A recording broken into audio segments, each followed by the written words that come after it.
Hi and welcome back to Cut the Craggle. Today we're going to be taking a look at this. The LEGO Inside Phantom Firetruck 3000. This will be my second set from this third wave of LEGO Inside. I picked this up along with the Mystery Castle in my latest haul video. If you haven't already, be sure to check that out. I'll pop a link up in the top right corner for you. But right now, let's jump straight in and take a look inside.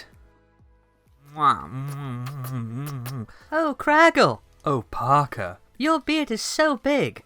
I know. But we shouldn't. I don't think he'd still respect me in the morning. No, don't stop. Don't stop. I'll still respect you. I'll respect you even more. Just use more whipped cream. Ah! Hi! I didn't hear you come in. I was just...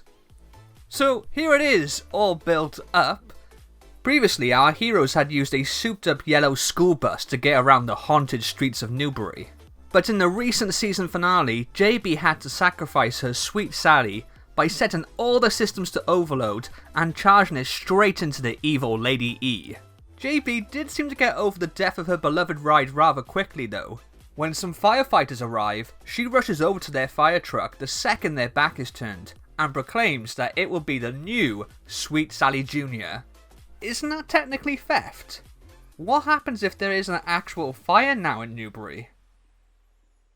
As well as the Phantom Firetruck itself, you also get this brick-built baddie that looks a lot like the infamous Slender Man.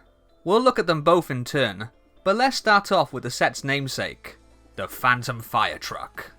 LEGO are no strangers to making fire trucks. They appear so frequently in the LEGO City theme that you might have forgiven them for phoning this one in, but they really haven't. For starters, at 23 centimeters long and 8 studs wide, this is much bigger than any recent LEGO fire engine I can recall.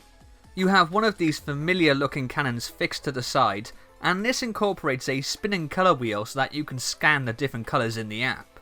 It's a small difference, but I much preferred that feature like this than when it's just popped on the end of a scene build, as in some of the other sets. Further along, you have a couple of stickered panels. As with the Paranormal School Bus, you'll find a bunch of Easter eggs to past themes and characters in this set, like the Rocket Racers logo on the right there. Both of these can be flipped down, one revealing another colour to scan in the app, and the other one has a little compartment for a handheld fire extinguisher. And just next to that, you have some clips to hold this neat, dual moulded fire axe.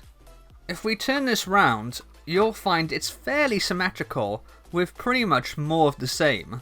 This side's cannon does have two smaller barrels at the front to shoot out the particle streams, and turning this one's colour wheel also gives some rotating action to those twin barrels as well, which is pretty neat. You've also got some more of those stickered panels, this time with references to the 1998 sub-theme LEGO Rescue, and of course, Bionicle. And behind these you'll find another fire extinguisher and the same colour block as the other side. One part of the design I'm not so keen on are these bars around the wheels.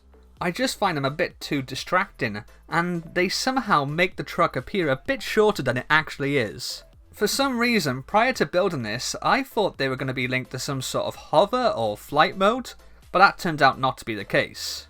To gain access to the cockpit area, you just need to take off this roof panel, like so.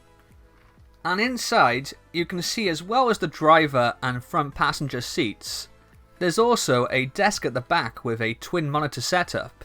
Once again, these use stickers, but I do really like that the one on the left shows JB has been playing LEGO Racers, a classic LEGO video game.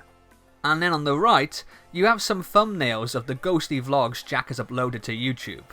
Yeah, but how many subscribers has he got? Huh?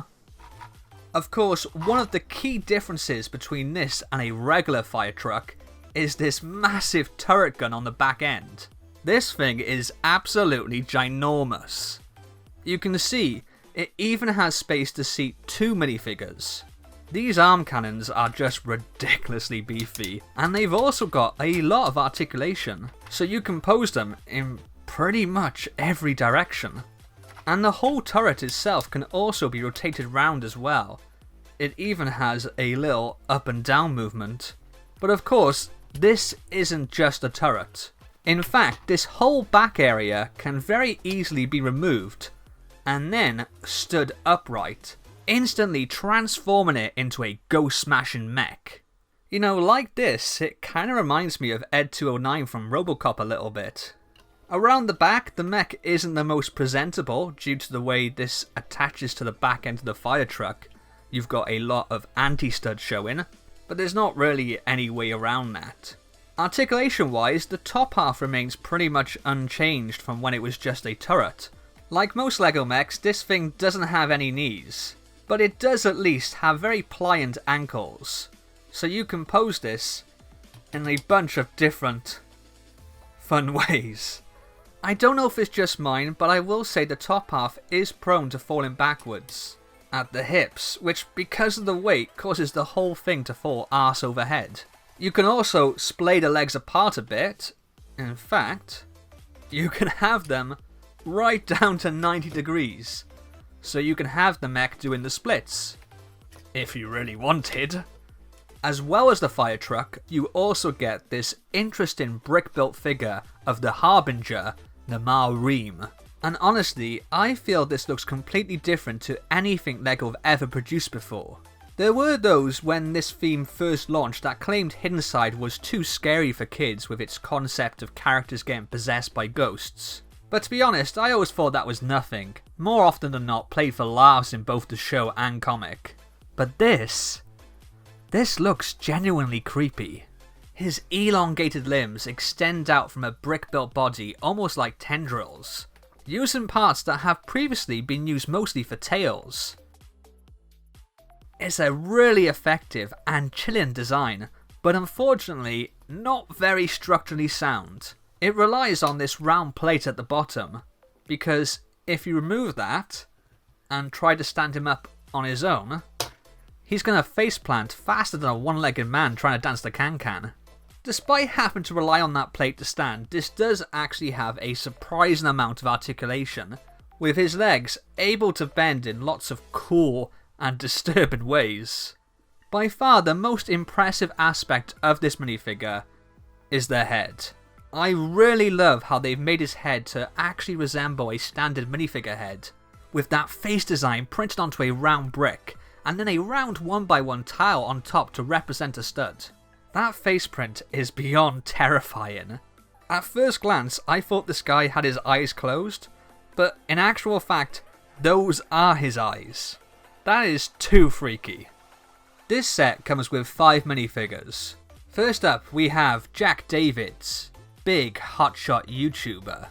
There's nothing new or unique here for this minifigure. Most of these parts first came in the very first wave of Hidden Side. I think it's about time he changed his clothes. He does, however, get a new print for his phone tile. That screen on there is new for this wave. Then we have Parker, looking beautiful as ever. Like Jack, she uses many of the same pieces she's used since Wave 1, and that great long hair and headphones piece that debuted in Wave 2. It would have been nice to have gotten a new variant, but this is still a very pretty minifig.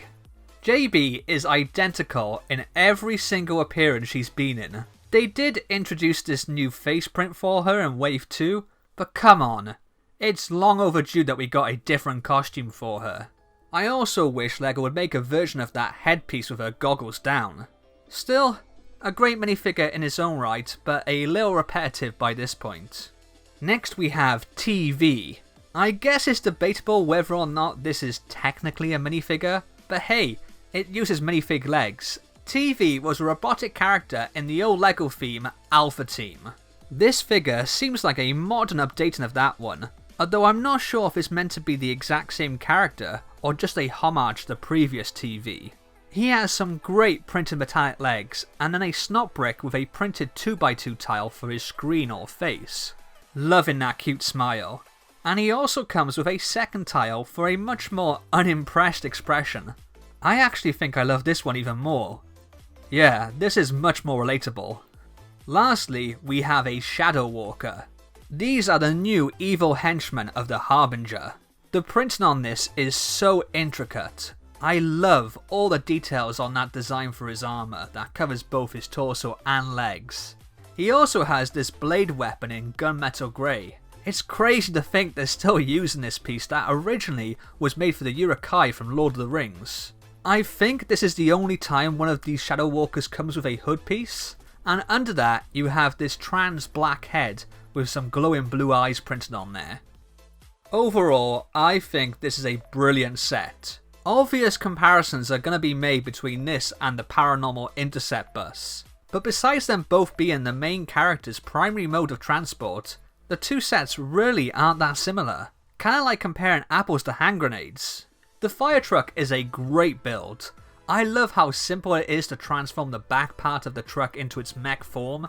I mentioned earlier how it kinda reminds me of Ed 209, but I'm also getting some Optimus Prime vibes from this set. Apart from TeeVee and the single Shadow Walker, the minifigures are a bit of a letdown.